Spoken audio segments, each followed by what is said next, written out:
Cinema കാണുന്നുണ്ടോ? കാശുള്ളവർ പോയി കാണും. നല്ല പടാനും കാണും, മോശം പടാനും കാണും. കാര്യം അതിൽ ലാലേട്ടനൊക്കെ ഉണ്ടല്ലോ, ജാൻ ശ്രീനിവാസൻ ഉണ്ട്, വമ്പം പടമായിരിക്കും. അങ്ങനെയൊന്നുമില്ല ബ്രോ, ലാലേട്ടൻ തോന്നി ചേരുന്നു. സോഷ്യൽ മീഡിയയിൽ ലാലേട്ടനല്ല മാനേജ് ചെയ്യുന്നത്, വേറെ ആളല്ല. അങ്ങനെയൊന്നുമില്ല ബ്രോ, അതൊക്കെ ആളുകൾ ഓരോന്ന് പറയും. ഞാൻ ഇപ്പോഴും പറയുന്നു, ഈ ലോകത്ത് ആരും തികഞ്ഞവരൊന്നുമില്ല. ഞാൻ വലിയ തികഞ്ഞവനല്ല, ചോദിക്കുന്നത് നീ തികഞ്ഞവനല്ല. പിന്നെ ആരെ കുറ്റം പറയേണ്ട ആവശ്യമൊന്നുമില്ല. കുറ്റം പറഞ്ഞ് ജീവിക്കുകയാണെങ്കിൽ ജീവിതകാലം മൊത്തം കുറ്റം പറഞ്ഞു. നമ്മൾ കുറ്റം പറഞ്ഞ് ജീവിക്കുന്ന ആൾ കുറ്റം പറഞ്ഞിട്ടേയിരിക്കും.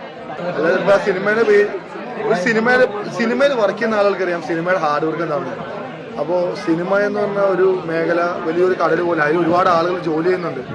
ആ ഒരു സിനിമയെ ബഹിഷ്കരിക്കുക എന്ന് പറഞ്ഞാൽ ആ സിനിമയിൽ വരയ്ക്കുന്ന എല്ലാ 100 പേരെയും നിന്ദിക്കുന്ന പോലെ, അവരാ ഭക്ഷണത്തെ നിന്ദിക്കുന്ന പോലെ. ആ സിനിമ ഓടിക്കഴിഞ്ഞാൽ അതിന്റെ പ്രൊഡ്യൂസറിന് പൈസ കിട്ടുള്ളൂ, അതിന്റെ ഡയറക്ടറിന് അടുത്ത പടം കിട്ടുള്ളൂ.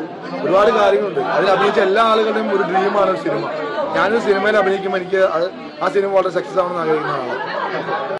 ഞാൻ ഇപ്പോഴും പറയുന്നത്, ജനപ്രിയ നായകൻ എന്ന് പറഞ്ഞ ആ ഒരു ടാഗ്ലൈനില്ലേ, അത് ഇനി അയാൾക്ക് കിട്ടുന്നത് അയാൾ മരിക്കുമ്പോഴായിരിക്കും.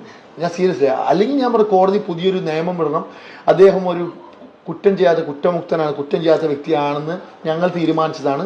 ഇനി അയാളെപ്പറ്റി ഇതിന്റെ പേരിൽ ആരോപണങ്ങളോ ഇതിന്റെ പേരിൽ അയാൾ അധിക്ഷേപിച്ചാൽ നിങ്ങളുടെ പേരിൽ കേസെടുക്കും, ആ പറയുന്ന ആളുകൾ കേസെടുക്കും എന്ന് പറയുന്ന കാലം വരെ അയാൾ ഇതിന്റെ പേരിൽ ചൂഷണം ചെയ്തിട്ട് അല്ലെങ്കിൽ ഹണ്ട് ചെയ്തിട്ടേയിരിക്കും. ഇപ്പൊ ഞാൻ ഒരു കാര്യം, ഞാനൊരു സിനിമയിൽ ഒരു റേപ്പിസ്റ്റായിട്ട് അഭിനയിച്ചു. ഞാനൊരു സിനിമയിൽ റേപ്പ് ചെയ്യുന്ന ആളായിട്ട് അഭിനയിച്ചു. അപ്പം എൻ്റെ പേരിൽ റേപ്പിൻ്റെ ഒരു ആരോപണം വന്നു. അപ്പോൾ ഞാൻ റേപ്പ് ചെയ്ത ആൾ, ആരോപണം വരുന്നതും അത് നമുക്ക് എന്തുകൊണ്ട് ആരോപണം പറയാം, പക്ഷെ അത് തെളിയുന്ന കാലം വരെയും നമ്മൾ കുറ്റവാളിയല്ല. അപ്പം അത്രയുള്ളൂ. സിനിമയിൽ അഭിനയിക്കുന്ന സിനിമയെ വെച്ചിട്ട് പ്രൊഫഷണൽ ലൈഫും അല്ലെങ്കിൽ പേഴ്സണൽ ലൈഫും വെച്ച് കമ്പയർ ചെയ്യാൻ പാടില്ല. ഞാൻ ഉദാഹരണം പറഞ്ഞാണ്, ഒരു വ്യക്തിയുടെ പേഴ്സണൽ ലൈഫിൽ പല ഇഷ്യൂസ് ഉണ്ടാവും. എന്ന് സിനിമ കാണണമെന്ന് പറയാൻ പാടാൻ മോശമല്ലേ. എനിക്ക് ഈ കോടതിയിൽ വളരെ വിശ്വാസമുള്ള ഒരാളാണ്. ഇന്ത്യൻ ലോയിൽ എനിക്ക് അതിഭീകരമായിട്ട് വിശ്വാസമുണ്ട്. അപ്പോൾ ഇന്ത്യൻ ലോയിലും പോലീസ് എന്ന് പറഞ്ഞ മേധാവികളിലും എനിക്ക് വിശ്വാസമുള്ളതാണ്. ഞാനിത് അനുഭവിച്ച ആളാണ്.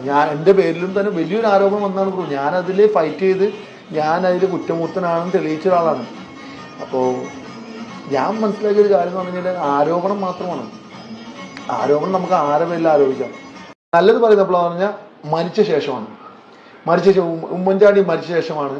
ഉമ്മൻചാണ്ടിനെ പറ്റി എനിക്ക് അദ്ദേഹം വലിയൊരു നല്ലൊരു മനുഷ്യനാണ്. എനിക്ക് ഭയങ്കര ഇഷ്ടമുള്ളൊരു പ്രവർത്തകനും കൂടിയാണ്, ഒരു ലീഡറാണ്. അപ്പോൾ ഉമ്മൻചാണ്ടി സാർ മരിച്ച ശേഷമാണ് അദ്ദേഹത്തെ പറ്റി നല്ലതും, അദ്ദേഹം നല്ലൊരു മനുഷ്യനായിരുന്നു. അല്ലാത്ത കാലം അയാളെ പറ്റി വളരെ മോശമായിട്ട് ചിത്രീകരിച്ച് അദ്ദേഹത്തെ പാർട്ടിയിൽ നിന്ന് പുറത്താക്കുകയും അദ്ദേഹത്തെ പറ്റി എന്തൊക്കെയോ പറഞ്ഞ്, ഞാനിപ്പോഴും പറയുന്ന ഒരു വ്യക്തിയെ ചൂഷണം ചെയ്യാൻ ഒരു സ്ത്രീ വന്ന് പറഞ്ഞാൽ നമ്മുടെ ലോ എങ്ങനെ ആയി? അതാണ് പ്രശ്നം. സിനിമ ഷൂട്ട് ചെയ്ത ശേഷം അതിലെ ആർട്ടിസ്റ്റുകൾക്ക്, ചില ആളുകൾക്ക് ചിലപ്പോൾ സിനിമ റിലീസായിട്ടായിരിക്കും എല്ലാ പൈസയും കൊടുക്കാൻ പോകുന്നത്. ഒരു പ്രൊഡ്യൂസറിൻ്റെ ഹെഡിലാണ് മൊത്തം ഇരിക്കുന്നത്, പിന്നെ ഡിസ്ട്രിബ്യൂഷൻ ചെയ്യുന്ന ഒരാൾ. അപ്പോൾ ഒരു വ്യക്തിയുടെ എന്തെങ്കിലും ഒരു കാര്യം വെച്ചിട്ട് ഒരു സിനിമയെ ഇതാക്കാൻ പാടില്ല. സിനിമ നമ്മളെ സംബന്ധിച്ച് 100, 200, 150 പേര് വർക്ക് ചെയ്യുന്ന ഒരു മേഖലയാണ്. അപ്പോൾ ആ ആളുകൾ വർക്ക് ചെയ്യുന്നുണ്ടെങ്കിൽ ആളുകളുടെ എല്ലാവരുടെയും പ്രയത്നമുണ്ട്. ആ സാലറി എന്ന് പറഞ്ഞ സംഭവം അല്ലെങ്കിൽ പൈസ കിട്ടുക എന്ന് പറഞ്ഞാൽ അത് വല്ലാത്തൊരു ബുദ്ധിമുട്ടുള്ള കാര്യമാണ്. അപ്പോൾ ഞാൻ പറഞ്ഞൊരു ഇപ്പോൾ ബെമ്പമ്മ എന്ന് പറഞ്ഞാൽ നല്ലൊരു പടമാണെങ്കിൽ ഡെഫിനറ്റ്ലി ആളുകൾ കാണണം. ഞാനിപ്പോഴും പറയുന്നു, എതിരെ നിന്ന ആ ഒരു സ്ത്രീക്ക് ഭീകരമായിട്ട് ഞാൻ സപ്പോർട്ട് ചെയ്യുന്ന കാര്യം, അത് വല്ലാത്തൊരു അവർ ഫേസ് ചെയ്ത് അവർ പോയ ആ ഒരു ട്രോമ ഉണ്ടല്ലോ, ആ ട്രോമ വല്ലാത്തൊരു ട്രോമയാണ്. അത് വല്ലാത്ത ട്രോമയാണ്. അപ്പോൾ ഞാൻ ഇപ്പോഴും പറയുന്നത് 100% ഞാൻ അതിജീവിതയുടെ കൂടെ തന്നെയാണ്.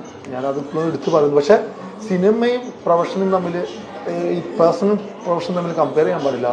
ഞാൻ ഇപ്പോഴും പറയും, ഒരു വ്യക്തിക്ക് വേണ്ടി ഒരു സിനിമ തള്ളി പറയാൻ പാടില്ല. ആ സിനിമയിൽ ഒരുപാട് ആളുകൾ വർക്ക് ചെയ്യുന്നുണ്ട്. പിന്നെ കോടതി തന്നെ തീരുമാനിക്കണം.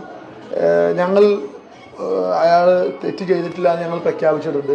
ഇനി അയാളെ പറ്റി ആരും ഇനി ഒന്നും പറയാൻ പാടില്ല എന്ന് കോടതി പുതിയ വിധി എടുക്കുന്ന കാലം വരെയും ആ വ്യക്തിയെ ഇവിടെയുള്ള ആളുകൾ വേട്ടയാടിക്കൊണ്ടേയിരിക്കും. അതങ്ങനെയാണ്.